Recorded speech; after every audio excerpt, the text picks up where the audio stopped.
I never had a rank at the Ossendrell Institute of Applied Luminance. I had a badge that said auxiliary, a locker 3 corridors from anyone who mattered, and a job nobody wanted to be seen doing. That suited me fine. I hadn't come 60 light years to be looked at.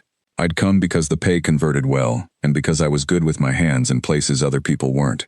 The institute ran on the array, a lattice of 1,000 individual cells, each one tuned to a cadet, each one bleeding a measured trickle of light into the central column that lit the whole complex. Every cell's output was logged, ranked, and posted nightly on the ledger, a wall 40 meters long in the atrium where every one of the 1,000 cadets could walk past and see exactly where they stood. Rank bought you better quarters, better rations, a better seat in lecture. It was, the recruiters told new arrivals, the fairest system ever built. Merit made visible. No favoritism, no politics. Just light, measured to the lumen. What the recruiters didn't mention, because it embarrassed them, was that the whole column drifted. Every 11 hours the phase across 1,000 cells crept out of alignment, and if nobody corrected it, the column would overload and the entire array would go dark. Every cadet's careful, ranked output wasted in a single cascading flash. Correcting it meant standing at the core, inside a burst of coherent light bright enough to weld, for the 4 seconds it took to retune the column by hand. The Cenovar couldn't do it. Their species read light through faceted photoreceptor clusters along the jaw, the same organs that let them rank each other's bioluminescent status displays at a glance. Beautiful things, genuinely alien, and utterly unable to survive 4 seconds at that intensity without weeks of recovery. So the job fell to whoever was cheap, expendable, and immune. That had been engineered slag workers, once. Lately it was me. I'd spent 26 years before I ever left Earth doing high-voltage line work. Storms, fault flashes, arc blowouts that could cook a retina from 30 feet if you flinched wrong. You learn to not flinch. You learn your eyes can take more than people think, if you've spent half your life learning exactly how much. I'd been dropped from a bucket truck once, in a sleet storm outside Duluth, and come up laughing because the alternative was screaming, and screaming never fixed a transformer. 4 seconds of clean, coherent light, by comparison, was frankly a slow Tuesday. The recruiter who'd signed me hadn't cared about any of that. He'd needed a warm body with a maintenance tier clearance who wouldn't ask questions about a job listed only as phase correction periodic. It got me off a planet where the work had dried up, and it got me quarters, modest as they were, and a badge, unranked as it was. I told myself that was the whole arrangement. For a long while, it was. So every 11 hours, quietly, off the record, I went down to the core and fixed what 1,000 ranked cadets depended on and never saw. I learned the column's moods the way I'd once learned a transformer bank's, which cell drifted first, how the light changed color half a second before it changed intensity, if you knew to watch for it. Nobody had trained the slag workers before me either. You either had the eyes for it and the nerve to trust them, or you didn't, and there was no test on the Institute's books that measured either one.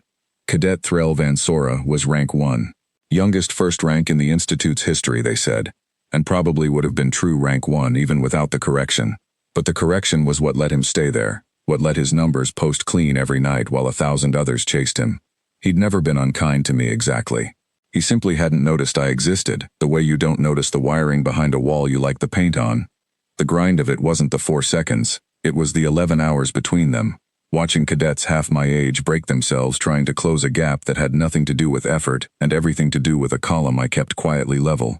Watching a girl from the 800s cry in a stairwell because her cell had posted low 3 nights running, when the truth was her cell had posted exactly what it always posted.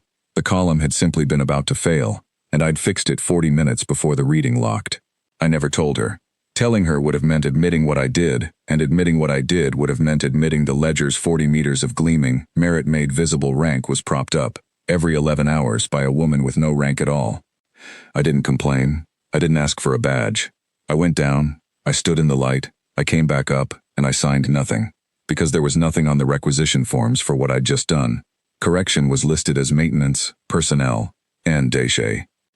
There were nights I watched the 800s and 900s run themselves ragged in the practice galleries, chasing a number that had nothing left to give, because the number had never been the problem. I watched a boy get quietly reassigned to remedial cohort because his rank dipped 9 places in a week.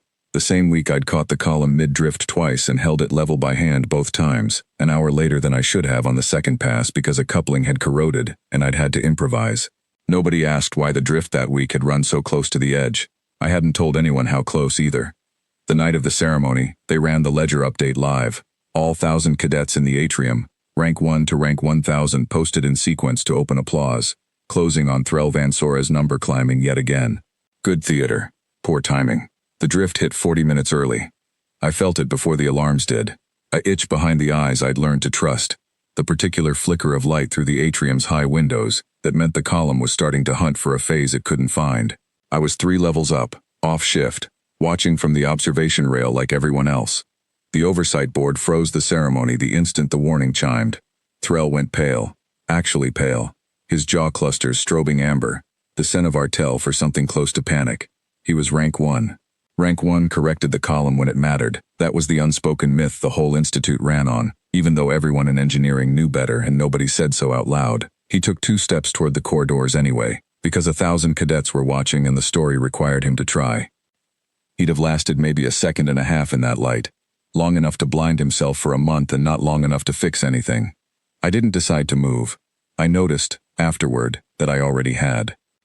I walked past the rail, down the open stair, through the crowd that parted the way crowds do for someone moving like they know exactly where they're going, and I put myself between Threll and the core doors before the board had finished shouting for someone, anyone, with a maintenance clearance. "I have this," I said, not loud. I didn't need loud. The atrium had gone quiet enough that 4 words carried to the back wall.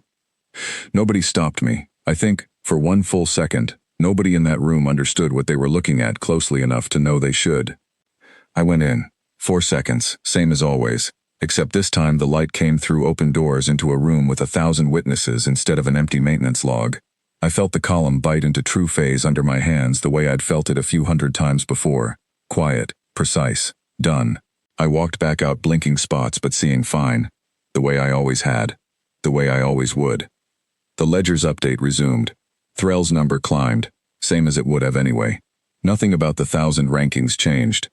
What changed was smaller and didn't show up on any wall. The board chair, an old Cenovar named Osa Kethraval with jaw clusters the color of dust, walked the length of the atrium to where I stood and asked, in front of everyone, what my name was. Because for the first time in the Institute's history, the correction log needed a field it had never carried before. Personnel. Not N-A, a name. I told her. She wrote it down herself, by hand, on a form that hadn't been designed to hold it. They didn't rank me. There isn't a cell tuned to my name, and I never asked for one. Rank was never the thing I was short on.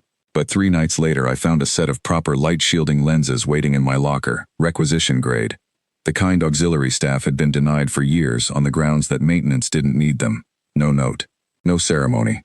And the girl from the 800 started leaving a cup of something warm outside my door on the mornings after a drift, without ever saying why, and without either of us ever discussing it. I still don't have a rank. I still go down every 11 hours and stand in the light nobody else can stand in, and I still sign nothing, because some of what holds a place together was never meant to show up on a wall. But somewhere in that institute there's a form, filled out once, in an old woman's careful engineer's handwriting, that finally says who. That was enough. It had always been enough. I just hadn't needed anyone else to know it until the night they almost found out the hard way.